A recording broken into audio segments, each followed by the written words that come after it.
Okay, now we're going to talk about the plumbing system. And like the space conditioning, the plumbing system should also be run with a heat pump appliance. So the water heater, which in many cases in the past was a combustion appliance, was using natural gas or propane to make hot water, can now be, that hot water can now be made just like in the space heating example with a heat pump, and that's what we should be shooting for.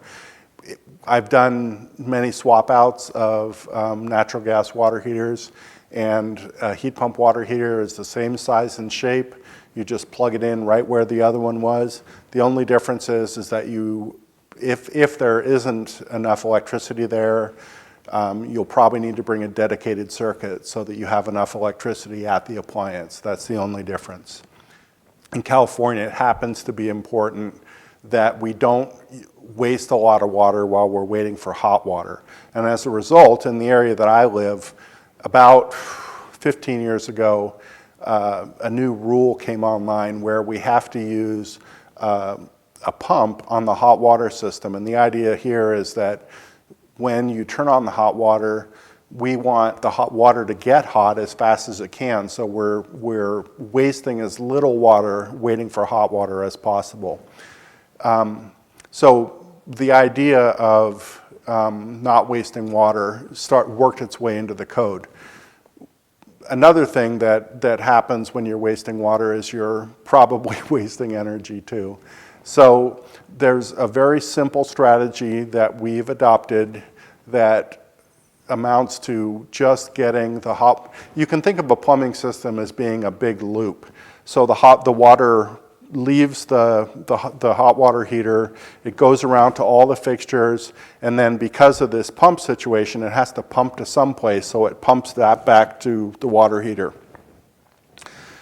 To save energy and save water, the best thing to do is just make sure that that big part of the plumbing system is as close to the fixtures as possible.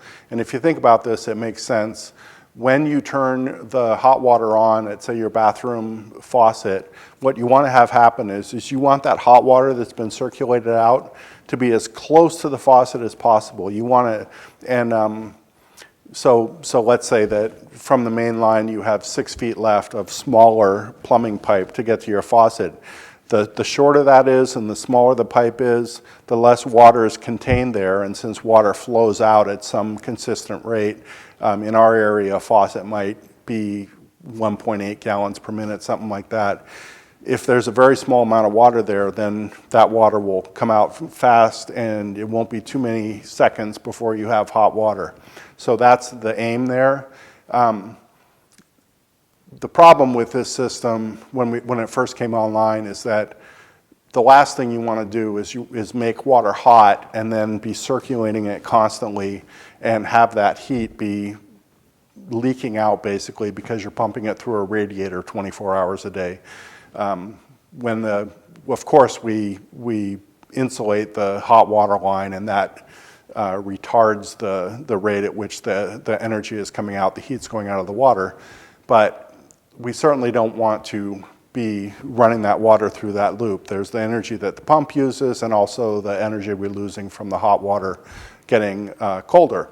So what we've done is we put a sensor just in that loop, just past the last hot water fixture. So let's say that the pump turns on, the water is coming out of the hot water heater at, say, 110 degrees.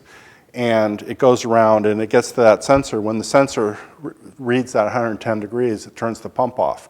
So now there's hot water available close to all the fixtures. Because of the insulation, we'll keep the hot in there as long as we can.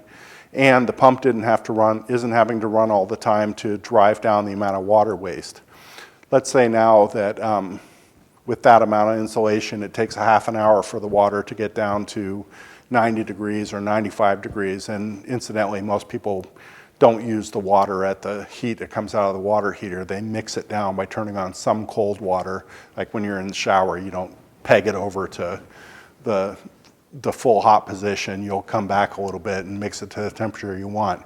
So let's say the water gets down to that temperature, and then the system kicks on again, pump runs, and it runs again for, say, 2 minutes until the water is hot at the last fixture again. So now we're running, instead of running that pump, 60 minutes per hour, we're running at a couple minutes per hour, and we're making sure to get hot water where it belongs.